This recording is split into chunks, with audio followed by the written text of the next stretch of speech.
প্রত্যেকের বাড়ি বাড়ি যাওয়ার কথা বলা হয়েছে অভিষেক বন্দ্যোপাধ্যায়ের পক্ষ থেকে, এবং সেই সঙ্গে তিনি এটাও বলছেন যে প্রত্যেকের সঙ্গে যেন কোয়ার্ডিনেশনটা ভালো থাকে এবং সবাইয়ের কাছে যেন এই মমতা বন্দ্যোপাধ্যায়ের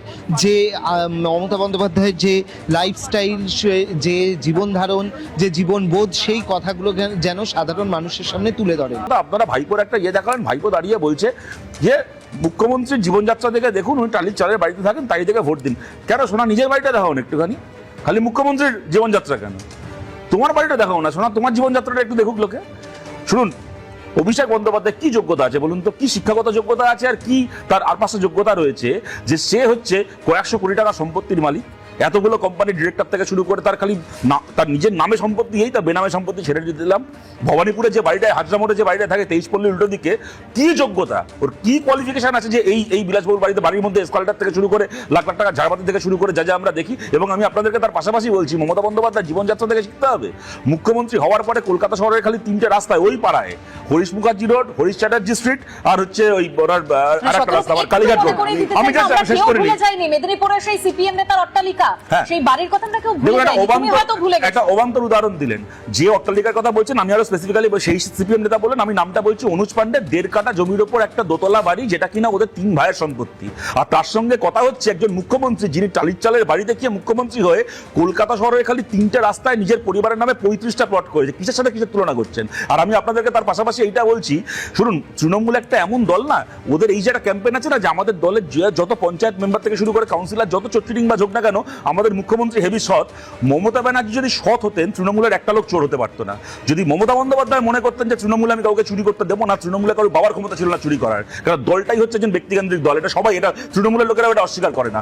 মমতা বন্দ্যোপাধ্যায় এমন একটা দল তৈরি করেছেন যেখানে জায়গায় জায়গায়, এখানে শওকত, ওখানে আরাবুল, ওখানে অনুব্রত, অমুক জায়গায় কাইজার, অমুক জায়গায় হচ্ছে তার ওই কি বলে ওই শেখ শাহজাহান, বিভিন্ন লোক ইজারা নিয়ে থাকবে, এখান থেকে টাকা খাওয়াও, এখান থেকে কোটি কোটি টাকা সম্পত্তি বানাও, তার বদলে ভোটের সময় আমাকে ভোটটা পার করে দাও। মমতা বন্দ্যোপাধ্যায় যদি আরে আপনি বলুন তো, পার্থ চ্যাটার্জির বাড়িতে, ওনার বান্ধবীর বাড়িতে রেড হয়েছে, খাটের তলা থেকে 55 কোটি টাকা পাওয়া গেছে।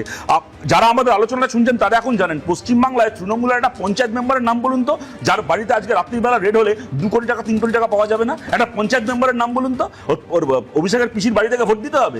কদিন ধরে এই নাকামি করবেন পশ্চিমবাংলার মানুষকে? প্রার্থী অসন্তোষ এখনো অব্যাহত।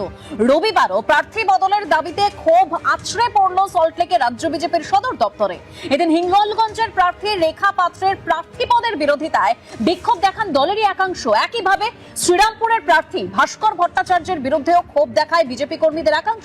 তোমাকে প্রার্থী করে এমন ক্ষোভ হলো, তোমাদের দলের পার্টি অফিস তোমাদেরই কর্মীরা ভেঙে দিল। 7 জনকে এক্সপেল করে দেওয়া হয়েছে। আমরা অনুরোধ করছি, হয়েছে তো ওটা, আমি তো বললাম হয়নি, তাহলে তো আপনি আমার সাথে একমত হলেও আমাকে থামাবেন কেন? আমি তো বললাম হয়েছে, আমি তো বলছি না যে হয়নি, আমি তো বললাম হয়েছে।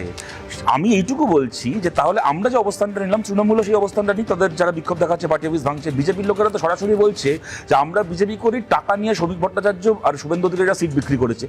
একটা ক্ষমতা থাকলে একটা লোককে বিরুদ্ধে ব্যবস্থা নিক। আমি একটা কথা বলছি এখানে, আমি ইন্টারাপ্ট কিন্তু করিনি, আমি এটা শুরু করলে কিন্তু আমি শেষ করবো।